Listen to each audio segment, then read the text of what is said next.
Chapter 33 of The Adventures of Huckleberry Finn by Mark Twain. Chapter 33. A Nigger Stealer. Southern Hospitality. A Pretty Long Blessing. Tar and Feathers. So I started for town in the wagon, and when I was halfway I see a wagon coming, and sure enough it was Tom Sawyer, and I stopped and waited till he come along. I says, "Hold on," and it stopped alongside, and his mouth opened up like a trunk and stayed so, and he swallowed two or three times like a person that's got a dry throat, and then says, "I ain't ever done you no harm, you know that. So then what do you want to come back and haunt me for?" I says, "I ain't come back. I ain't been gone." When he heard my voice it righted him up some, but he warn't quite satisfied yet.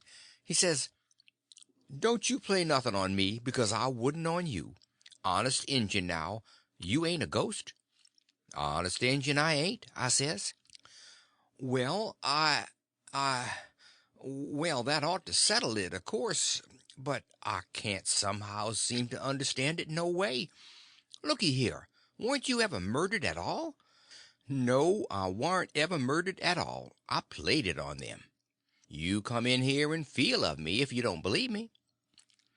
So he done it, and it satisfied him, and he was that glad to see me again he didn't know what to do. And he wanted to know all about it right off, because it was a grand adventure and mysterious, and so it hit him where he lived. But I said leave it alone till by and by, and told his driver to wait, and we drove off a little piece, and I told him the kind of fix I was in, and what did he reckon we better do. He said let him alone a minute and don't disturb him. So he thought, and pretty soon he says, "It's all right, I've got it. Take my trunk in your wagon and let on it's your'n, and you turn back and fool along slow so as to get to the house about the time you ought to, and I'll go towards town a piece and take a fresh start, and get there a quarter or half an hour after you. You needn't let on you know me at first." I says, "All right, but wait a minute. There's one more thing, a thing that nobody don't know but me, and that is, there's a nigger here that I'm a trying to steal out of slavery, and his name is Jim, old Miss Watson's Jim." He says, "What? Why, Jim is—" He stopped and went to studying. I says, "I know what you'll say. You'll say it's dirty low-down business. But what if it is? I'm low-down, and I'm a-going to steal him, and I want you to keep mum and not let on. Will you?" His eyes lit up, and he says, "I'll help you steal him." Well, I'll let go all holts then, like I was shot. It was the most astonishing speech I ever heard, and I'm bound to say Tom Sawyer fell considerable in my estimation. Only I couldn't believe it. Tom Sawyer, a nigger stealer? "Oh, shucks," I says, "you're joking." "I ain't joking either." "Well, then," I says, "joking or no joking, if you hear anything said about a runaway nigger, don't forget to remember that you don't know nothing about him, and I don't know nothing about him." Then we took the trunk and put it in my wagon, and he drove off his way and I drove mine. But of course I forgot all about driving slow on accounts of being glad and full of thinking, so I got home a heap too quick for that length of a trip. The old gentleman was at the door, and he says, "Why, this is wonderful. Whoever would have thought it was in that mare to do it? I wish we'd a timed her. And she ain't sweated a hair, not a hair. It's wonderful. Why, I wouldn't take $100 for that horse now. I wouldn't, honest. And yet I'd a sold her for 15 before. Thought 'twas all she was worth." That's all he said. He was the innocentest, best old soul I ever see. But it warn't surprising, because he warn't only just a farmer, he was a preacher, too, and had a little one horse log cabin down back of the plantation, which he built it himself at his own expense for a church and schoolhouse, and never charged nothing for his preaching, and it was worth it, too. There was plenty other farmer preachers like that, and done the same way down south. In about half an hour Tom's wagon drove up to the front stile, and Aunt Sally she see it through the window because it's only about 50 yards, and says, "Why, there's somebody come. I wonder who 'tis. Why, I do believe it's a stranger. Jimmy," that's one of the children, "run and tell Liza to put on another plate for supper." Everybody made a rush for the front door, because of course a stranger don't come every year, and so he lays over the yaller fever for interest when he does come. Tom was over the stile and starting for the house. The wagon was spinning up the road for the village, and we was all bunched in the front door. Tom had his store clothes on, and an audience, and that was always nuts for Tom Sawyer. In them circumstances it warn't no trouble to him to throw in an amount of style that was suitable. He warn't a boy to meekly along up that yard like a sheep. No, he come calm and important like the ram. When he got a front of us he lifts his hat ever so gracious and dainty, like it was the lid of a box that had butterflies asleep in it, and he didn't want to disturb them, and says, "Mr. Archibald Nichols, I presume?" "No, my boy," says the old gentleman. "I'm sorry to say your driver has deceived you. Nichols' place is down a matter of 3 mile more. Come in, come in." Tom he took a look back over his shoulder, and says, "Too late, he's out of sight." "Yes, he's gone, my son, and you must come in and eat your dinner with us, and then we'll hitch up and take you down to Nichols." "Oh, I can't make you so much trouble. I wouldn't think of it. I'll walk. I don't mind the distance." "But we won't let you walk. It wouldn't be Southern hospitality to do it. Come right in." "Oh, do," says Aunt Sally. "It ain't a bit of trouble to us, not a bit in the world. You must stay. It's a long, dusty 3 mile, and we can't let you walk. And besides, I've already told him to put on another plate when I see you coming, so you mustn't disappoint us. Come right in and make yourself at home." So Tom he thanked them very hearty and handsome, and let himself be persuaded, and come in. And when he was in, he said he was a stranger from Hicksville, Ohio, and his name was William Thompson, and he made another bow. Well, he run on and on and on, making up stuff about Hicksville and everybody in it he could invent, and I was getting a little nervous and wondering how this was going to help me out of my scrape, and at last, still talking, he reached over and kissed Aunt Sally right on the mouth, and then settled back in his chair comfortable, and was going on talking. But she jumped up and wiped it off with the back of her hand, and says, "You audacious puppy!" He looked kind of hurt, and says, "I'm surprised at you, ma'am." "You're surprised? Why, what do you reckon I am? I've got a good notion to taking. Say, what do you mean by kissing me?" He looked kind of humble, and says, "I didn't mean nothing, ma'am. I didn't mean no harm.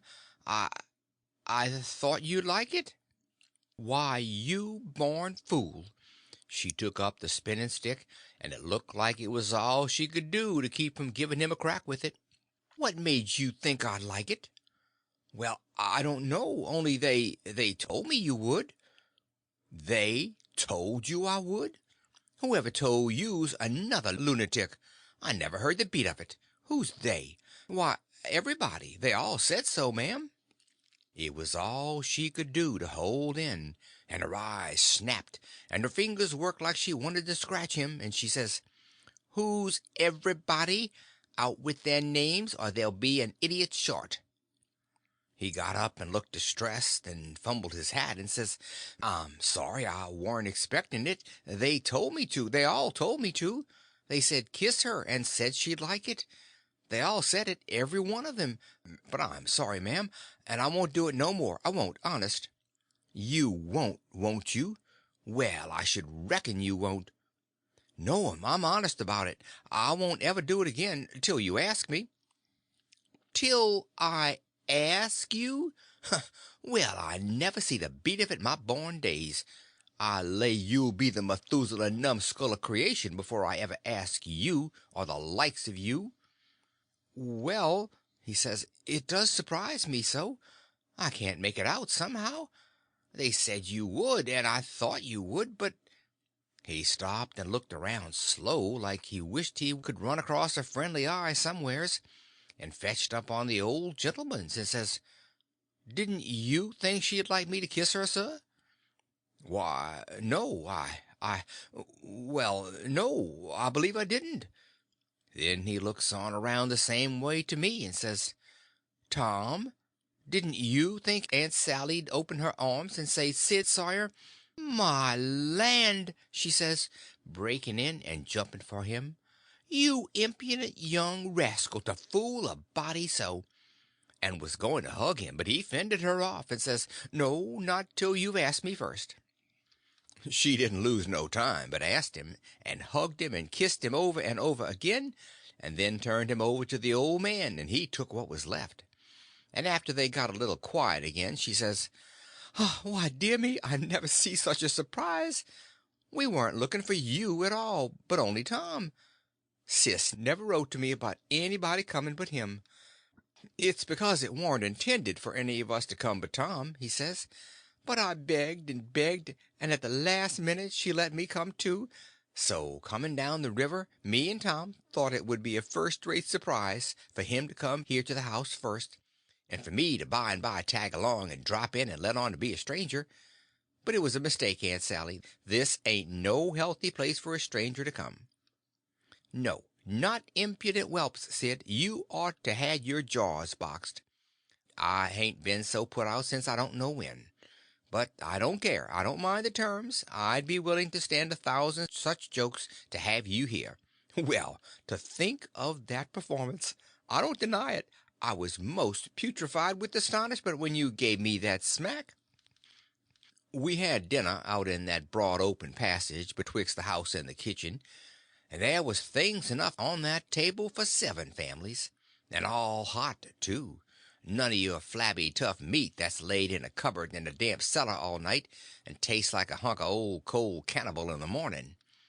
Uncle Silas he asked a pretty long blessing over it, but it was worth it, and it didn't cool it a bit, neither, the way I'd seen them kind of interruptions do lots of times.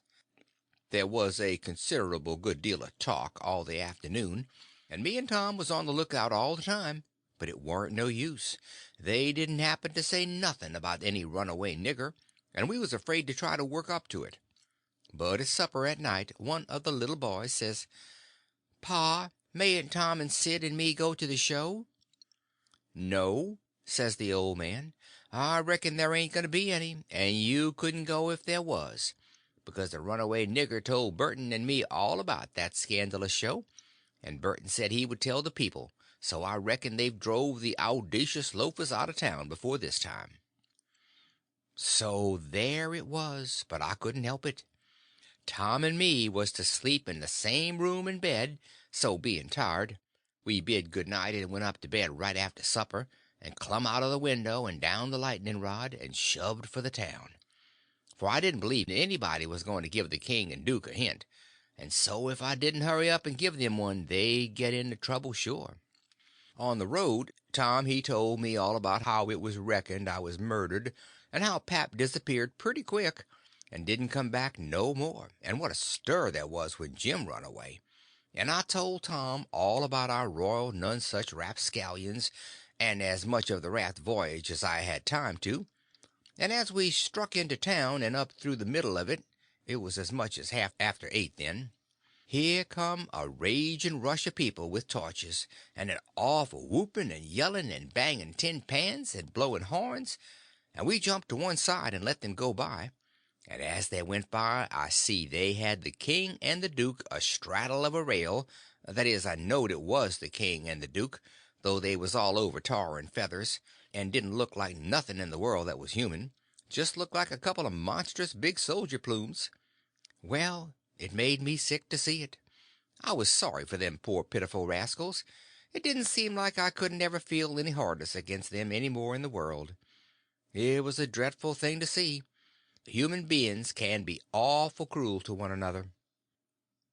We see we was too late, couldn't do no good. We asked some stragglers about it, and they said everybody went to the show looking very innocent, and laid low